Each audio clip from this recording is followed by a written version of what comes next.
Kuiperian, dipikir-pikir, nenek moyang kita zaman dulu kalau mau masak rasanya sulit banget ya. Coba deh bandingin sama zaman sekarang.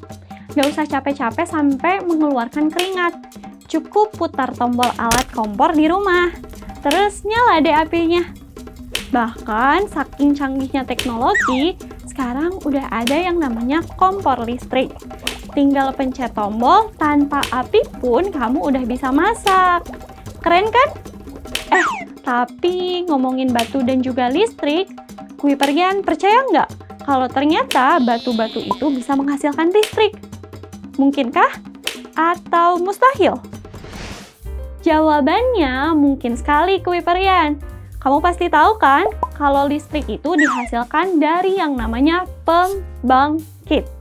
Dan jenis pembangkit ini ada banyak macamnya. Masih ingat nggak?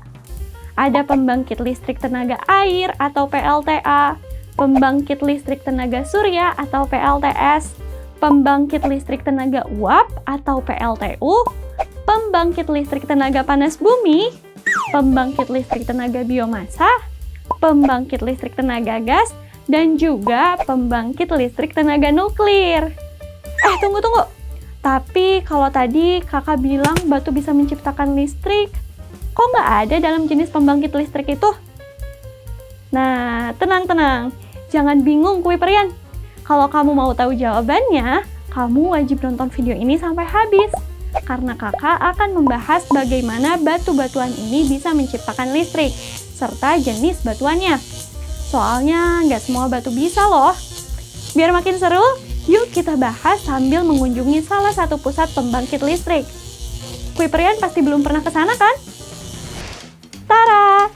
Ini dia, tampak jauh pusat pembangkit listrik tenaga uap atau PLTU. Wah, besar banget ya. Kuiperian, ada yang tahu nggak? Dari mana sih asal-usul uap hingga akhirnya bisa menghasilkan listrik? Yuk kita lihat lebih dekat. Ternyata uap PLTU ini berasal dari pengolahan materi yang menggunakan salah satu jenis bebatuan sebagai bahan bakar utamanya. Dan jenis bebatuan yang digunakan adalah batu bara. Jadi sekarang terjawab ya, kalau batu itu bisa menghasilkan listrik meskipun tidak secara langsung. Tapi bagaimana sih proses pengolahannya? Sederhananya sih, batu bara akan dibakar hingga menciptakan uap. Uap yang muncul akan menggerakkan turbin. Dari turbin lalu diproses oleh generator yang menciptakan listrik. Hingga akhirnya listrik bisa didistribusikan ke masyarakat. Begitulah caranya. Paham kan? Oh iya, FYI nih Kuiperian. Indonesia itu sangat kaya loh akan potensi batu baranya. Bahkan menjadi penghasil batu bara terbesar nomor 5 di dunia. Sumber daya alam ini tersebar di wilayah di Indonesia. Nih, Kak Puji sebutkan beberapa di antaranya ya. Yaitu ada di Aceh, Pulau Kalimantan, dan Pulau Papua. Namun sayangnya, meskipun potensi batu bara ini besar dan bisa dimanfaatkan sebagai pembangkit listrik tenaga uap, para ahli berpendapat kalau penggunaan batu bara tidak ramah lingkungan dan tidak cocok dengan prinsip energi baru terbarukan. Wah, kenapa bisa begitu ya? Hal ini karena batu bara termasuk jenis sumber daya alam yang sangat sulit diperbarui. Soalnya, batu bara itu adalah jenis batuan sedimen organis yang pembuatannya memakan waktu ratusan hingga jutaan tahun, alias lama banget. Tapi, bagaimana batu bara ini bisa memakan waktu yang sangat lama hingga tercipta kembali ya?